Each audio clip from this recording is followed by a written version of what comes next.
Hello guys, welcome back to my channel. तर खूप दिवस झाले मी फुल ब्लॉग बनवला नव्हता. मिनी ब्लॉगच बनवत आहे, कारण असं काही कंटेंट किंवा आम्ही कुठे बाहेर वगैरे गेलो नव्हतो की फुल ब्लॉग बनवायला, किंवा असं काही विशेष वगैरे झालं पण नव्हतं. आणि खूप दिवस झालं चाललेलंच होतं कुठेतरी बाहेर फिरायला जायचं. मग ह्या सॅटर्डे संडेला आम्ही प्लॅन केला दिव्यागरला जायचा. सो म्हटलं तुमच्याशी शेअर करावं.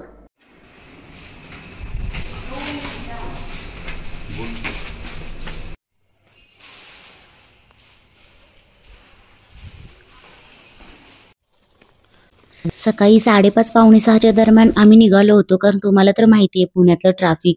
लवकर निघालं तर लवकर पोहोचणार. इथे आमचे फ्रेंड्स पण तयार होऊन थांबलेले, त्यांना पिक केलं आणि आम्ही निघालो. आत्ता वाजलेत 6:40 आणि आम्ही आहे चांदणी चौकमध्ये. आणि आता मुळशी मार्गे आम्ही पहिला स्टॉप घेणार आहेत तामिनी घाटात. पिरंगुटमध्ये पोहोचूपर्यंत मला ना चहाची प्रचंड तलब झालेली, म्हणून तिथे एक स्टॉप घेऊन मस्त चहा घेतला. कारण तुम्ही मोस्टली माझ्या मिनी व्लॉगमध्ये बघितलंच असेल, म्हणून तिथे आधी चहा घेतला आणि मुळशी बॅकवॉटर जवळ एक चांगली जागा बघून ना फोटो क्लिक करायला थांबलो. फोटोज क्लिक केले, व्हिडिओज वगैरे काढले आणि परत जर्नी सुरू केली.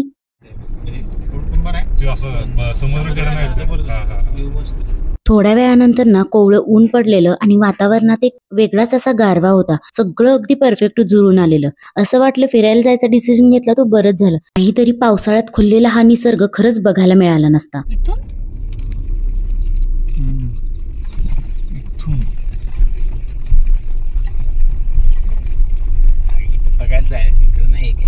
कोणता स्पॉट आहे इथं? नाही, पुढे रोडच नाहीये. व्ह्यू पॉइंट बदा बदा धबधबा. म्हणजे गुगलवर काय म्हणून सर्च केलं, म्हणजे या पॉइंटचं नाव काय आहे? सध्या आम्ही कोणतं Tamhini Cliff view, Tamhini Cliff view ह्या पॉइंटला आलोय.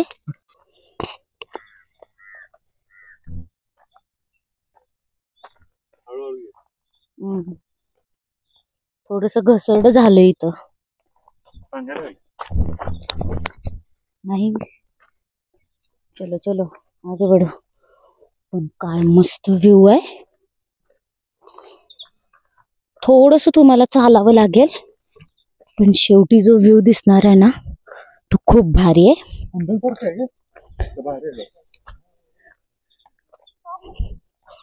वाव, छान आहे.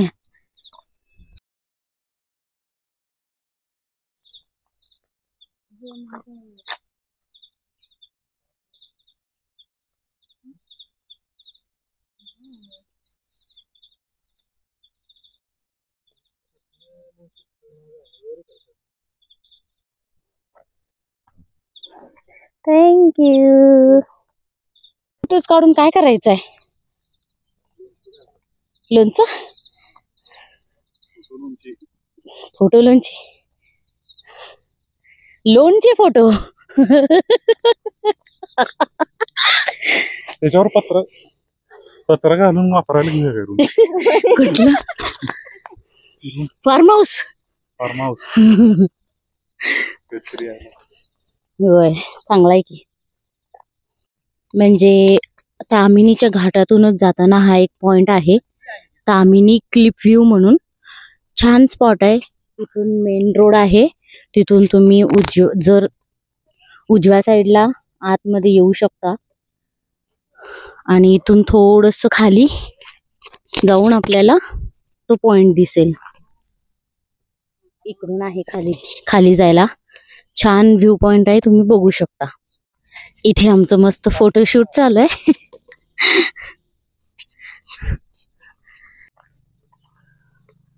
आता इथून लांब किती आहे नाश्त्याचं? आता आम्ही तामिनी क्लिफ व्ह्यू बघितला, त्याच्यानंतर आता आम्ही डायरेक्ट नाश्त्यासाठी थांबणार आणि माणगाव वरून दिव्यागरला जाणार. मग एका ठिकाणी आम्ही नाश्त्यासाठी थांबलो. प्रचंड प्रमाणात भूक लागलेली, त्यामुळे मिसळ, पोहे, मॅगी पोट भरून खाऊन घेतलं. कारण आम्हाला लवकरात लवकर स्पॉटला पोहोचायचं होतं, त्यामुळे टाइममध्ये जेवायला आम्हाला मिळेल याची काही गॅरंटी नव्हती. कारण आम्हाला दिवेआगारला लवकरात लवकर पोहोचायचं होतं आणि तिथे जाऊनच आम्ही दुपारचं जेवण करणार होतो.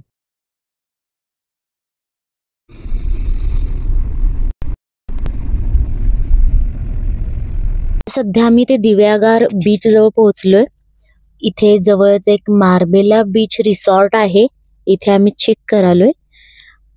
हा रोड बघू शकता तुम्ही, इथून फक्त 100 तिथं 200 मीटर अंतरावरती बीच आहे. बीचच्या जवळच आम्ही रिसॉर्ट चेक करत आहे. आणि ह्या लाईन मध्ये खूप सारे तुम्हाला रिसॉर्ट मिळून जातील, कॉटेज वगैरे आहे. फ्रेंड सोबत आला तरी तुम्हाला मिळून जाईल. जे हॉटेल आम्ही मगाशी बघत होते ते खूपच कॉस्टली होतं. आम्ही इथे दुसऱ्या ठिकाणी एका चेक करायला लागलोय. जेव्हा आम्हाला फायनली हॉटेल भेटेल त्यावेळी मी तुम्हाला रिव्ह्यू तर देईनच. आणि इथून जवळ तुम्ही बघू शकता समुद्र आहे.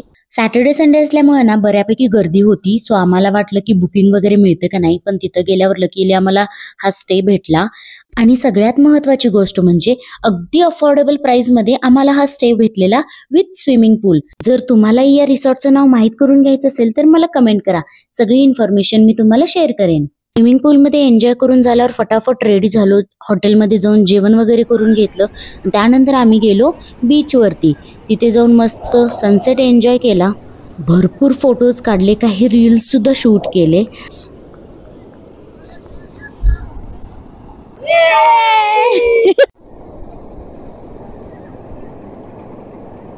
इथे पॅरासिलिंग करायला आल्यावरती समजलं की त्यांचं काहीतरी ट्रेनिंग सुरू आहे. सो आता अवेलेबल नाहीये, सो ते आम्ही नाही करू शकत. करायचंय की नाही ड्रॅगनवालं? चला की मग. सो आता आम्ही ही ड्रॅगनवाली ऍक्टिव्हिटी इथे करणार आहे.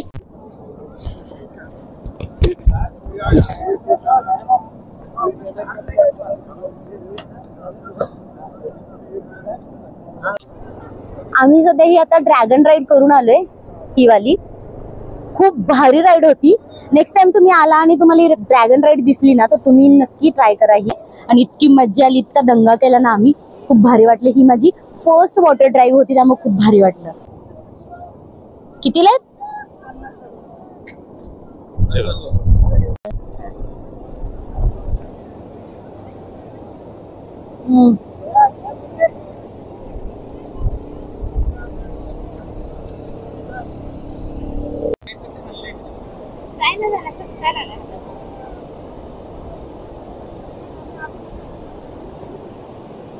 पाणी पण येईना, लाट पण येईना.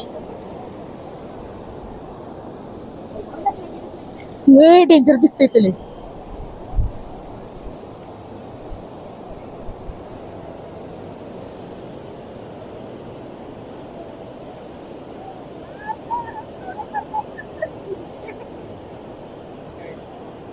अशा प्रकारे इथे माशाला रेस्क्यू केलेला आहे.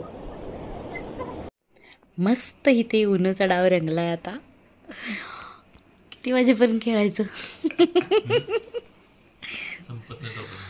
सगळे पॉवर कट माझ्याकडे आलेले आहेत. हे तुम्हाला उद्याच्या ब्लॉग मध्ये दिसणार. उन्ह खेळूपर्यंत ना 11:30-12 झाले. सो मग डाव बंद केला, कारण दिवसभर फिरून खूप कंटाळा आलेला. चेहऱ्यावरनं बघू शकता किती मला झोप येते इथे. आणि आता उद्या आपण काही मंदिरांमध्ये जाणार आहे. उद्या आपण काय काय करणार आहे ते तुम्हाला सेकंड पार्टमध्ये दिसेलच. Stay tune. मला सबस्क्राईब करायला विसरू नका. चलो बाय.